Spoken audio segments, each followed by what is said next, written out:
बालिका उच्च माध्यमिक आदर्श मंदिर मालपुरा द्वारा संचालित ऑनलाइन क्लास में आप सबका स्वागत है। हम कक्षा 12 भूगोल विषय पढ़ रहे थे और उसमें हमारे मानव अधिवास से संबंधित जो चीज़ें वो चल रही थी। पिछली क्लास में हमने ग्रामीण अधिवास से संबंधित जितनी चीज़ें थी, ग्रामीण अधिवास की विशेषताएं वगैरह हमने पढ़ ली थी। आज जो है हमें नगरीय अधिवास के विषय में पढ़ना है। नगरीय अधिवास की हम बात करें, नगरीय अधिवास का निर्धारण किस प्रकार से होता है उनको हमने पढ़ लिया था कि कई देशों के अंदर जो है नगरीय या नगर इकाई के अंदर किसी चीज़ को शामिल करने के लिए जनसंख्या, वहाँ के जनसंख्या घनत्व को और वहाँ जो व्यवसाय में जिस प्रकार से लोग संलग्न होते हैं उसको सम्मिलित किया जाता है। ठीक है, तो उसके आधार पर हमने जाना कि भारत में कम से कम कितनी जनसंख्या होनी चाहिए, 5000 जनसंख्या हो तो उसे नगरीय इकाई में सम्मिलित किया जाता है और जनसंख्या घनत्व कितना होना चाहिए, 400। ठीक है, इसके अलावा भी व्यवसाय जो है उसको हम इसके आधार पर सम्मिलित करते हुए मानते हैं। इसके अलावा विश्व के कुछ अन्य जो देश हैं जिसको हमने पढ़ा उसमें 200 से लेके 5000 के बीच तक की जनसंख्या वाले जो क्षेत्र हैं उनको अलग अलग देश में अलग अलग प्रकार से जो है इकाइयों के अंदर उनको विभाजित करते नगरीय इकाइयों के अंदर सम्मिलित किया जाता है। भारत में जो जनसंख्या घनत्व और जनसंख्या के अलावा तीसरा आधार जो है नगरीय इकाई में सम्मिलित करने का, वो आधार क्या है कि वहाँ जो लोग हैं अगर द्वितीय व्यवसाय में ज़्यादा काम कर रहे हैं तो उसे नगरीय क्षेत्र में गिनते हैं और प्राथमिक व्यवसाय में अगर 50% से अधिक जनसंख्या काम कर रही है तो उसे हम ग्रामीण में, तो नगरीय इकाई में 75% से अधिक जो है द्वितीय क्षेत्र में काम करें तो उसको हम नगरीय क्षेत्र में गिनते हैं। इसके बाद हम नगरीय अधिवास जो है इनके प्रकार की बात करें तो देखिए, नगरीय अधिवास अपने आकार, उपलब्ध सुविधाओं एवं संपादित किए जाने वाले कार्यों एवं जनसंख्या के आधार पर कई नामों से जाने जाते हैं। ठीक है, किन किन के आधार पर, एक तो वहाँ के आकार पे, दूसरा उपलब्ध सुविधाएं और संसाधन। संसाधन की डेफिनेशन तो आपको आती है कि कोई भी भौतिक या रासायनिक गुणों से युक्त पदार्थ जो प्रकृति में पाया जाता है और किसी न किसी रूप में मनुष्य की आवश्यकताओं की पूर्ति करता है तो वो क्या है, संसाधन है, जिससे मनुष्य अपनी आवश्यकताओं के अनुसार उसका रूप परिवर्तन कर सकता है।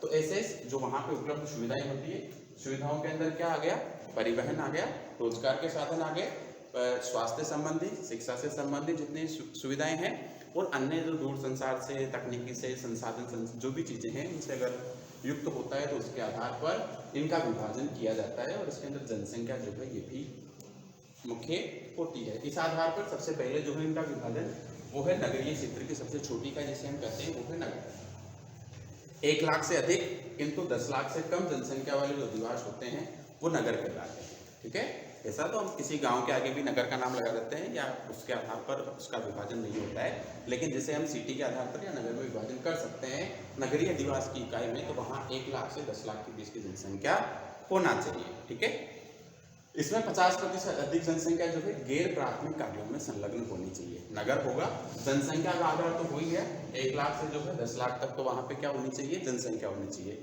लेकिन साथ में वहाँ की जो जनसंख्या है उसका 50% से अधिक भाग जो है गैर प्राथमिक कार्यों मतलब द्वितीय, तृतीय, चतुर्थ और पंचम व्यवसाय में कार्य करने वाला होना चाहिए। उनकी आर्थिक गतिविधियां जो है द्वितीय और तृतीय क्षेत्र की होनी चाहिए। जैसे भारत में राजस्थान का बीकानेर नगर, ठीक है, बीकानेर रसगुल्लों के लिए फेमस है, कभी जाओ तो लेके आना। इसके बाद दूसरा है महानगर।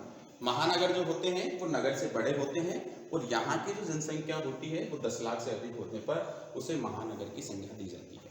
अब नगर में और महानगर में क्या अंतर है, तो जनसंख्या का हो गया, यहाँ पे 1 लाख से लेके 10 लाख तक, जबकि महानगर के अंदर 10 लाख से अधिक जनसंख्या होनी चाहिए। साथ में क्या होना चाहिए, औद्योगिक, व्यापारिक, प्रशासनिक और शैक्षणिक गतिविधियों के केंद्र भी होने चाहिए। औद्योगिक इकाइयाँ होनी चाहिए जिसे हम रिको वगैरह के नाम से जानते हैं, तो लोगों को रोजगार ज़्यादा मिलेगा। द्वितीय, तृतीय जो क्षेत्र हैं उनके अंदर भी यहाँ पर निर्माण और विनिर्माण संबंधी कार्य हैं वो भी होंगे। इसके बाद अगर हम देखें तो व्यापारिक कार्य भी जो है यहाँ पर होते हैं। व्यापार के उद्देश्य से कई सारे थोक व्यापार, खुदरा व्यापार या फिर जो स्टॉक मार्केटिंग वगैरह का काम होता है या फिर बड़ी बड़ी जो मंडियाँ होती है, बड़े बड़े मॉल्स वगैरह वो भी यहाँ पर होते हैं। प्रशासनिक और शैक्षिक गतिविधियां भी यहाँ पर होती है। प्रशासन से संबंधित जैसे जयपुर है हमारे राजस्थान में सबसे बड़ा शहर है, सर्वाधिक जनसंख्या घनत्व भी वहीं का है और जनसंख्या भी ज़्यादा वहीं पे निवास करती है, तो वहाँ पे हमारी जितनी राजस्थान की प्रशासनिक इकाइयाँ हैं, ठीक है, शासन सचिवालय से ले लो, विधानसभा संबंधी जितनी भी हमारी चीज़ें सब कुछ कहीं पे होती है उस बड़े शहर में ही है। ठीक है, तो वहाँ पे प्रशासनिक सुविधाएं भी होती है और शैक्षिक गतिविधियाँ, शिक्षा से संबंधित जितनी भी बड़ी बड़ी यूनिवर्सिटीज वगैरह हैं वो सब भी यहीं पर होती है। जैसे भारत में जयपुर हो गया, जोधपुर हो गया, कोटा नगर, कोटा शिक्षा के लिए फेमस है।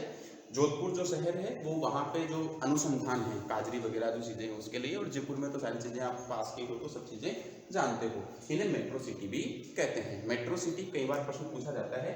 तो मेट्रो सिटी से मतलब ऐसा नहीं है, कई बार हम सामान्य रूप से पढ़ के मेट्रो सिटी और लगा लेते हैं कि जहाँ पर मेट्रो संचालित होती है उसे मेट्रो सिटी के नाम से जानते हैं, ठीक है। लेकिन जहाँ पे जनसंख्या 10 लाख से अधिक होती है, औद्योगिक, व्यापारिक, प्रशासनिक और शैक्षिक गतिविधियां जो है वो भी अधिक होती है या उनकी पर्याप्तता होती है, तो ऐसे शहर जो है उनको मेट्रो सिटी के नाम से जानते हैं। इसके बाद आते हैं सन्नगर। सन्नगर वैसे तो क्या है कि कोई बड़ी अलग से कोई शब्दावली नहीं है, लेकिन कोई नगर होता है। मान लीजिए जैसे जयपुर है, और जयपुर के पास में जो एक छोटा सा टाउन के हिसाब से था पहले सांगानेर, वो उसके पास था। लेकिन जयपुर के विकास के साथ साथ उस सांगानेर जो उसके पास का छोटा, उससे सन्नगर का मतलब हो गया पास का क्षेत्र, ठीक है, उसका भी विकास हुआ। तो वो भी एक प्रकार से हमें जयपुर और सांगानेर में पता ही नहीं चलता। मदरामपुरा से रेनवाल से हमें पता ही लगता है कि जयपुर आ गया, ठीक है। तो उस आधार पर इसको देखिए। 1915 के अंदर पैट्रिक गिडीज ने, पूछा जा सकता है कि सन्नगर का जो है किसने दिया, तो 1915 के अंदर पैट्रिक गिडीज ने बताया। इस शब्दावली का सबसे पहले प्रयोग इन्होंने किया। ये विशाल विकसित नगरीय क्षेत्र होते हैं जो अलग अलग नगरों तथा शहरों के आवास से मिलकर विशाल नगरीय क्षेत्र में बदल जाते हैं। जैसे ये एक बड़ा शहर है, ठीक है, इसके पास का ही कोई छोटा शहर था, लेकिन इसका जो विकास फैलता गया तो इसका भी हो गया, ठीक है, इसके साथ ये भी हो गया, दोनों एक दूसरे के अंदर मिल गए, तो अलग अलग नगरों और शहरों के आवास से मिलकर विशाल नगरीय क्षेत्र में परिवर्तित हो जाते हैं, ठीक है। आगे चलिए।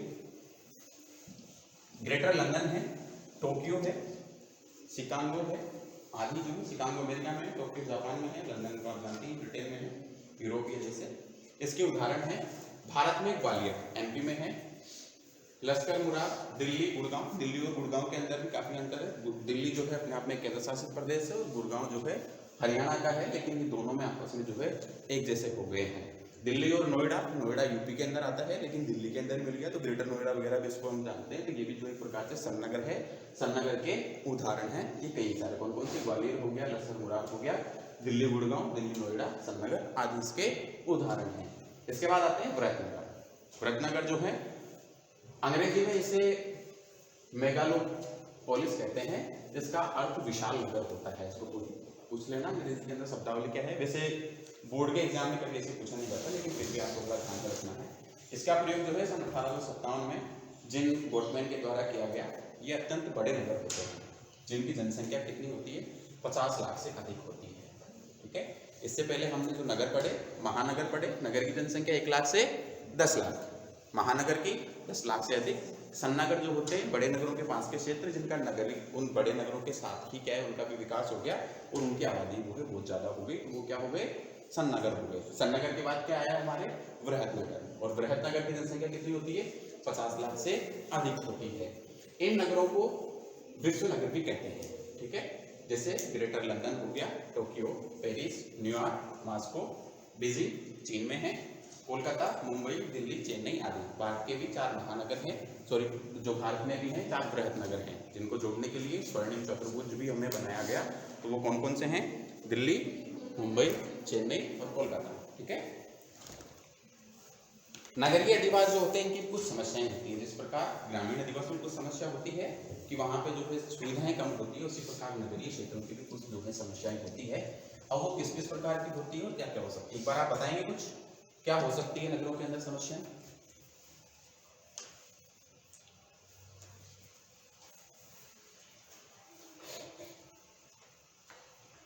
अरे भाई नगर बड़ा क्षेत्र है तो सबसे पहले तो रहने के लिए आवास की सुविधा आएगी, आधे घंटे चलेगा। आवास की समस्या आएगी ना सबसे पहले रहने के लिए। फिर ज़्यादा भीड़ भाड़ होगा तो जनसंख्या का प्रभाव ज़्यादा रहेगा। संसाधन जो होंगे वो सीमित होंगे और जनसंख्या का उपयोग उसमें ज़्यादा होगा। ज़्यादा जनसंख्या रहेगी, आवश्यकताओं की पूर्ति नहीं होगी तो लोग जो है आपराधिक गतिविधियाँ बढ़ेगी, ठीक है। शासन प्रशासन हमें बढ़ाने पड़ेंगे, कई सारी औद्योगिक इकाइयाँ वहाँ पर संचालित होगी तो उसके लिए भी जो है प्रदूषण ज़्यादा होगा, कई सारी चीज़ें हैं ना। चलिए सबसे पहले हम देखते हैं अत्यधिक जनसंख्या घनत्व और नगरों का बढ़ता आकार। नगरीय अधिवास की सबसे पहली समस्या है वो यही है कि वहाँ पे नगरीय अधिवास जो है उनकी समस्या होती है और नगरों का बढ़ता हुआ आकार। नियमित रूप से हम जब भी जाते हैं तो हमें पता चलता है कि आकार जो है क्षेत्रफल। जयपुर को अगर हम देखें, जयपुर पहले जो 4 दीवारी है जिसे हम जयपुर हेरिटेज के नाम से जानते हैं उस तक सीमित था, और धीरे धीरे फैलता फैलता कहाँ तक फैल गया, उधर दौसा तक, इधर सांगानेर रेनवाल तक, इधर अगर हम जाएँ तो किशनगढ़ के पास वाला जो क्षेत्र है जहाँ तक, और भांगरोटा तक, और इधर भी काफ़ी घाट की भूमि से भी आगे तक जो है जयपुर फैल चुका है। ठीक है, तो चलिए, कृषि क्षेत्र में मशीनीकरण, शिक्षा का विकास और ग्रामीण क्षेत्र में जनसंख्या वृद्धि के कारण रोजगार की कमी होने से युवा शक्ति रोजगार की तलाश में नौकरियों के लिए नगरों में बसने लगी है, जिसे हम नगरीकरण कहते हैं। ग्रामीण जनसंख्या का रोजगार, शिक्षा, चिकित्सा आदि सुविधाओं के लिए ग्रामीण अंचल को छोड़ के शहर में जाकर रहना एक प्रकार से नगरीकरण है। ठीक है, नगरीकरण की जो है आप परिभाषा लिख सकते हैं आपके शब्दों में। चलिए, इसके परिणाम स्वरूप क्या होता है कि नौकरी प्राप्त करने के लिए हो गया या अन्य सुविधाएं प्राप्त करने के लिए जो है ग्रामीण क्षेत्र से लोग कहाँ जा रहे हैं, शहरों की ओर जा रहे हैं। तो शहरों के साथ जाने के साथ उसमें क्या क्या होगा, एक तो उसके परिणाम स्वरूप नगरों के आकार और जनसंख्या जो घनत्व है उसमें तीव्र रूप से वृद्धि होगी। हमने कभी सोचा कि दिल्ली का जो जनसंख्या घनत्व 11,000 से ऊपर है और अंडमान निकोबार का जो है वो उससे कम है। क्यों?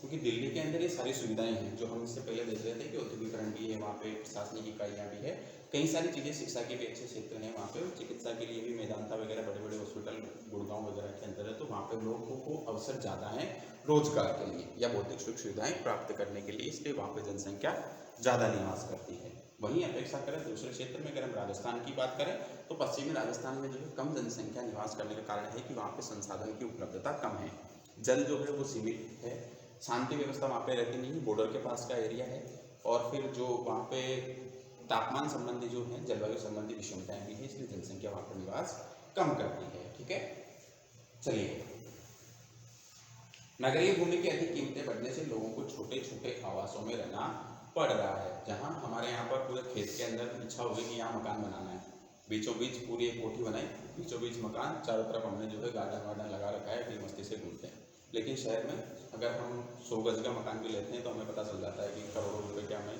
भुगतान देना पड़ता है। ठीक है, और उसमें भी हमें सीमित रहना पड़ता है, गाड़ी की पार्किंग के लिए सोचना पड़ता है, गार्डन कहाँ लगाना उसके लिए सोचना है, सारी कुछ चीज़ें हमें घूमना कहाँ है, टेरिस्ट के ऊपर जो है हम जिम वगैरह स्थापित करते हैं, तो कई सारी चीज़ें जो है वो हमें सोचनी पड़ती है। यातायात भार बढ़ने से सुबह एवं सायंकाल आवागमन बाधित होता है। जब शहर होते हैं वहाँ पे जब ऑफिस का टाइम स्टार्ट होता है तब और ऑफिस की जब छुट्टी होती है तो उस समय बहुत ज़्यादा ट्रैफिक होता है। ठीक है, यातायात का भार निरंतर रूप से बढ़ता है तो जो और जगह है वो कम होती जाती है, सड़कें हमें चौड़ी करनी पड़ती है। ठीक है, गाँव के अंदर सिंगल रोड से काम चल जाता है, उसके बाद थोड़ा सा हम शहर में आते हैं तो डबल 3, 4, 6, 8 लेन, 10 लेन, यमुना एक्सप्रेस जैसे 8 लेन के हाईवे जो बन रहे हैं, तो इनसे भी क्या है कि भूमि जो है वो सीमित होती जाती है। तो ये भी एक नगरों की क्या है, समस्या है। तुम सब लोग सदमे में हो गया, तो बोलो तो आंसर दो, मेरे को लग रहा है मैं खिलाई बोल। अच्छा, यातायात बढ़ने से क्या है कि सुबह और सायंकाल के समय यातायात तो बाधित होता ही है, लेकिन दुर्घटनाओं का अनुपात भी बढ़ रहा है। ठीक है, हर आदमी को जल्दी है जाने की, सब तेज गति से गाड़ी चलाते हैं, जगह सीमित है, कभी जो घुमा घुमा के इधर उधर से तो गाड़ियाँ टकराने का भी डर रहता है, उससे दुर्घटनाएं ज़्यादा होती हैं। अकेले भारत में ही 1981 में 9 महानगर थे। ठीक है, भारत जो विश्व की दूसरी सबसे बड़ी जनसंख्या है, ठीक है, जनसंख्या वाला देश है ना सबसे दूसरा भारत, और इसी गति से हम बढ़ते रहे तो वो दिन दूर नहीं कि चीन जो है हमें वैसा करके बुलाए, तो उससे ज़्यादा जनसंख्या हो जाएगी हमारी। और क्षेत्रफल हमारे पास कितना है, क्षेत्रफल कितना है, 3/22 है, हाँ 2.4% हमारे पास जो है वो है। जनसंख्या कितनी रहती है, 5.50।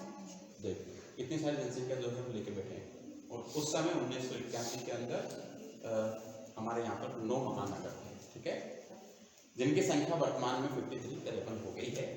2005 में विश्व में 438 महानगर स्थान पर वर्तमान में इसकी संख्या जो है 600 से भी अधिक हो गई है। इसके बाद दूसरी समस्या क्या है, ये तो हो गई जनसंख्या का भार बढ़ता है और इससे कई सारे जो है दुर्घटनाएं वगैरह होती है, उसको हम अलग भी लेके पढ़ सकते हैं, दुर्घटनाएं वगैरह को इसके साथ में भी हम पढ़ सकते हैं। ठीक है, बहुमंजिली इमारतें वगैरह भी वहाँ पर होती है, जगह मिल नहीं पाती तो लोग एक के ऊपर एक फ्लैट बिकने वाला सिस्टम जो होता है वैसे। गंदी बस्तियों का प्रादुर्भाव, प्रादुर्भाव का मतलब होता है जाना, किसी भी चीज़ का अवतरण होना। तो जितनी ज़्यादा जनसंख्या रहेगी उतनी ज़्यादा उत्पाद जो है काम में लेंगे, और जितना उत्पाद काम में ले जाएगा, अब हमारे यहाँ पर तो जो है हम कच्चे माल का रूप से या खेतों वगैरह से जो है हमें सारी चीज़ें मिल जाती है, लेकिन शहर में हर चीज़ जो है पैक होके आती है, तो उस पैकिंग का जो है वो भी कचरा वहाँ पे होता है। देखिए, नगरों में जनसंख्या तथा घनत्व में वृद्धि से आवासीय भवनों में कमी से गंदगी बस्तियों का जो है प्रादुर्भाव होता है। हर आदमी के पास इतनी जो है मनी नहीं होती है, इतना पैसा नहीं होता है कि वो जो है शहर के अंदर अपना आवास बना सके। तो क्या करते हैं, शहर के पास से सटे हुए जो क्षेत्र हैं वहाँ पे कच्ची बस्तियाँ, झुग्गी झोपड़ियाँ बनाकर निवास करने लग जाते हैं। देखते होंगे हम कभी भी अगर किसी महानगर में जाते हैं तो उससे पहले जो है छोटी मोटी जो है झोपड़ियाँ वगैरह भी देखने को मिलती है। ठीक है, सबसे बड़ा जो स्लम एरिया है वो कहाँ है, मुंबई में। ठीक है, आपका सौभाग्य है कि इस बार उसको हटा देना। चलिए, औद्योगिक और व्यापारी नगरों में तो एक छोटे से कमरे में पूरा परिवार रहता है। ठीक है, यहाँ हमारे हर व्यक्ति के अलग अलग कमरे होते हैं, हो सकता है किसी के एक के दो भी हो, लेकिन वहाँ पे जो है एक के रूम में सबको रहना पड़ता है। महानगरों में धीरे धीरे गंदी बस्तियों का आकार बढ़ता जाता है। ये बस्तियां प्रकाश, वायु एवं स्वच्छ पेयजल की सुविधाओं से वंचित होती हैं। ठीक है, और ये जो कच्ची बस्तियां बनती हैं इनका जो हालात होते हैं वो ग्रामीण बस्तियों से भी बदतर होते हैं। ठीक है, अगर आप महाराष्ट्र में मुंबई का अगर आप एरिया देखो तो जहाँ रेलवे लाइन है, उस रेलवे लाइन के जब ट्रेन आती है तो उस समय उन लोगों को जो है अपने घरों में होना पड़ता है, और जब ट्रेन वापस जाती है तो अपना जो दुकान का सारा सामान है वो पटरियों पर लाकर बेचते हैं, और उन पटरियों पर खड़े होकर लोग जो है अपनी पूरी दिन भर की आर्थिक क्रियाएं करते हैं। इतने छोटे या इतने गंदे हालात में वहाँ के। ठीक है, ये बस्तियां प्रकाश, वायु और स्वच्छ पेयजल से तो दूषित होती है, इनकी सुविधाओं का अभाव होता है, और इन सुविधाओं के अभाव से जो है वहाँ पे संक्रमण वगैरह जैसी बीमारियां हैं वो ज़्यादा होती है, स्वास्थ्य उन लोगों का कमजोर होता है, और उनका जो जीवन काल होता है वो भी कम होता है। ह्यूमन डेवलपमेंट इंडेक्स जो है उसमें भी उनका जो सूचकांक है वो कम होता है।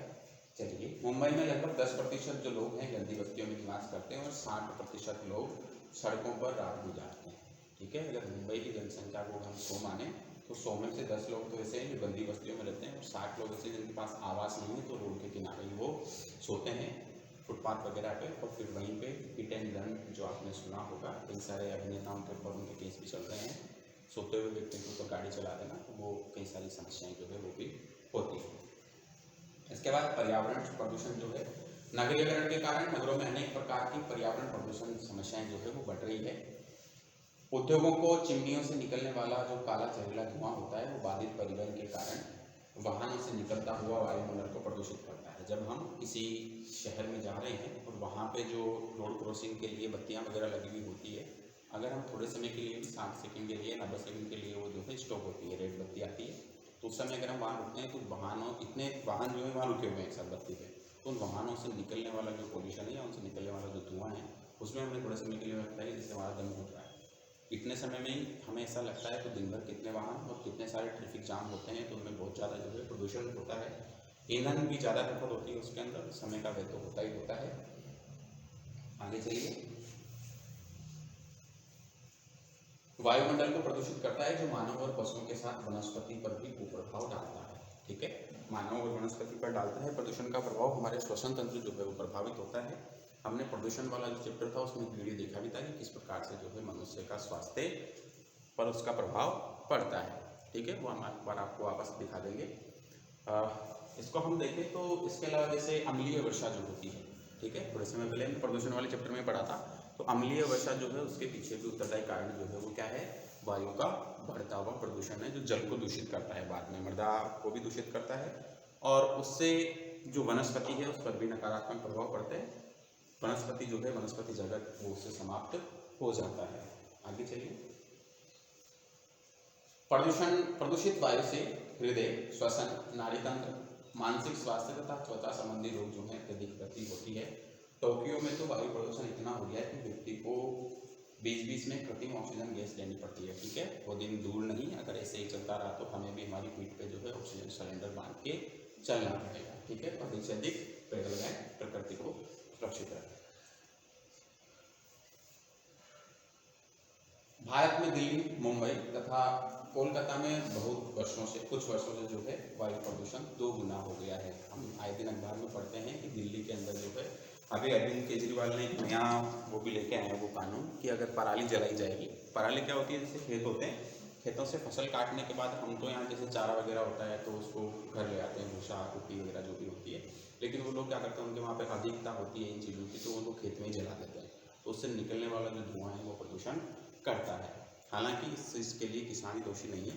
किसान जो अन्न उत्पादन कर रहा है, लोगों के जीवन का पालन कर रहा है, उनको पोषण दे रहा है, तो वो तो इतना कर नहीं सकता। मेन तो जैसे प्रदूषण वगैरह गाड़ियों से या औद्योगिक इकाइयों से हो रहा है, जल को दूषित कर रहे हैं आप, अपने औद्योगिक से निकलने वाला जितना गंदा पानी है उसको नदियों वगैरह में डाल रहे हैं। पूरी यमुना जो है, जिसका नाम पहले कालिंदी था, पानी जो है पत्थर की वजह से काला दिखता था, लेकिन अब तो वो वैसे ही काला हो गया पूरा प्रदूषण से। सारे चमड़े के जो कारखाने हैं वो सारे कोलकाता के अंदर गंगा नदी के किनारे पर हैं, ठीक है। जिस गंगा को हम पवित्र मानते हैं, उसके जल को हम नए मकान में प्रवेश करने से पहले भी उसके जो है पानी की बूंदें मकान में इधर उधर डालते हैं, स्वच्छता के लिए, पवित्रता के लिए।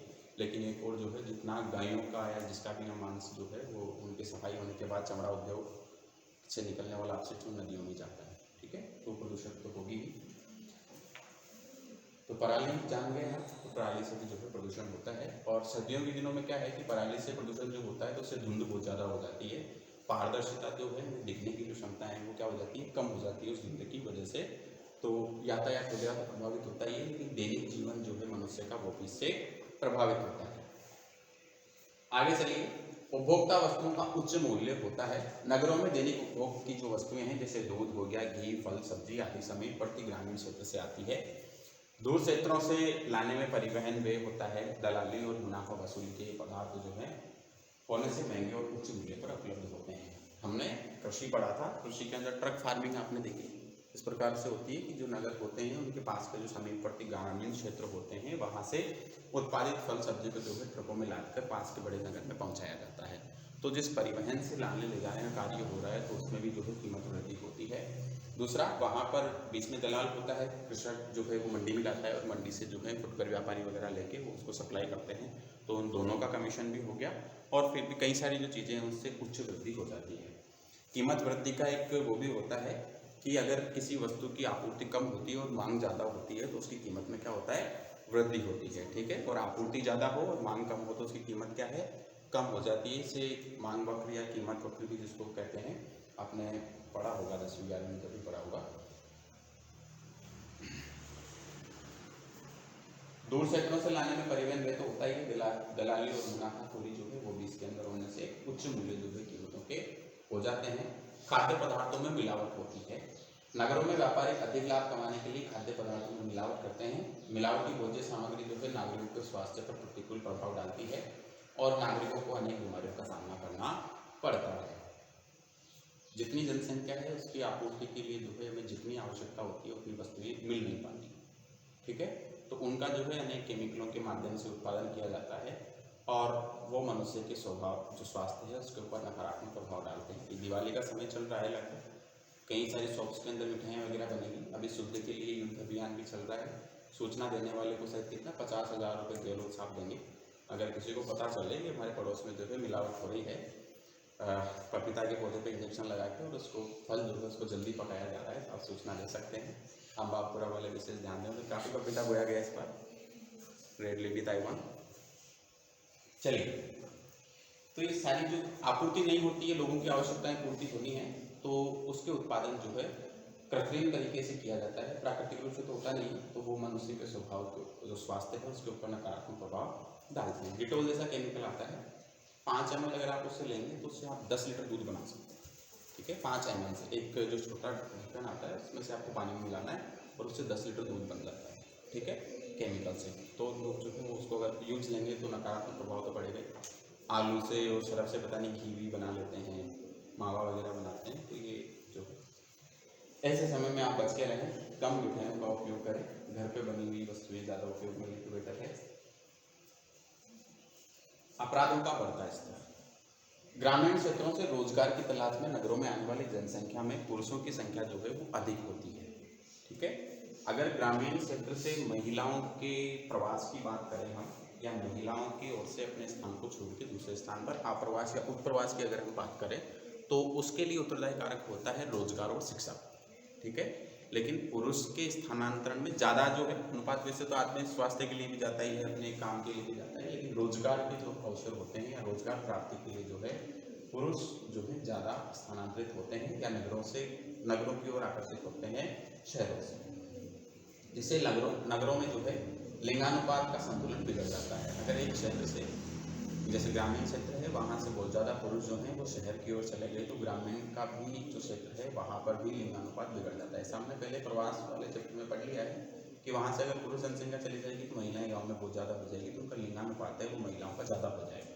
और शहरों के अंदर जो है पुरुष जनसंख्या ज़्यादा जाती है, तो वहाँ पे पुरुष जो है महिलाओं के अनुपात में ज़्यादा हो जाते हैं। तो इस लिंगानुपात में क्या है, एक प्रकार से असंतुलन की व्यवस्था हो जाती है।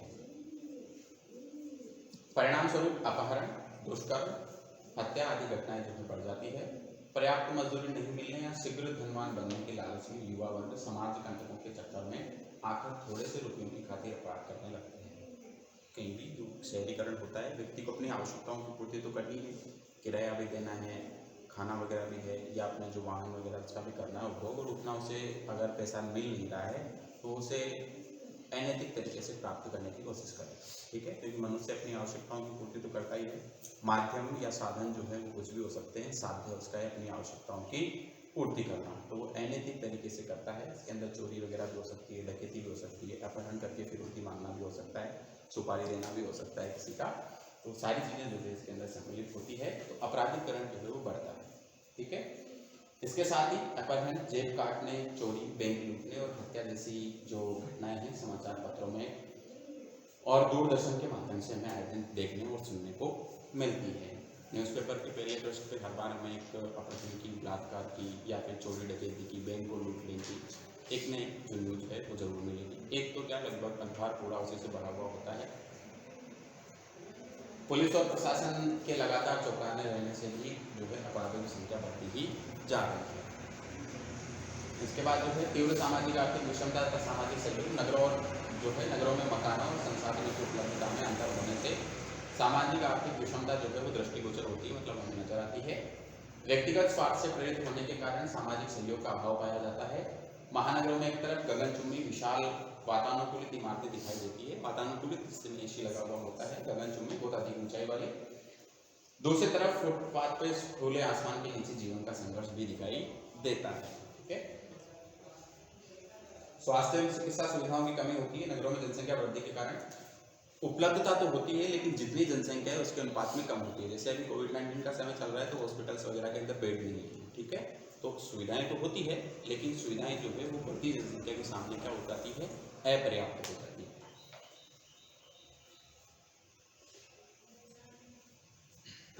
जनसंख्या के अनुपात में चिकित्सा और चिकित्सालयों की कमी होती है। निजी महंगी चिकित्सा सुविधा आम जनता की पहुंच से बाहर होती है, जिससे व्यक्तियों को समय पर पूरी चिकित्सा सुविधा नहीं मिलती, और पूरी चिकित्सा सुविधा नहीं मिलने से जो है मृत्यु दर जो है उसके अंदर वृद्धि होती है।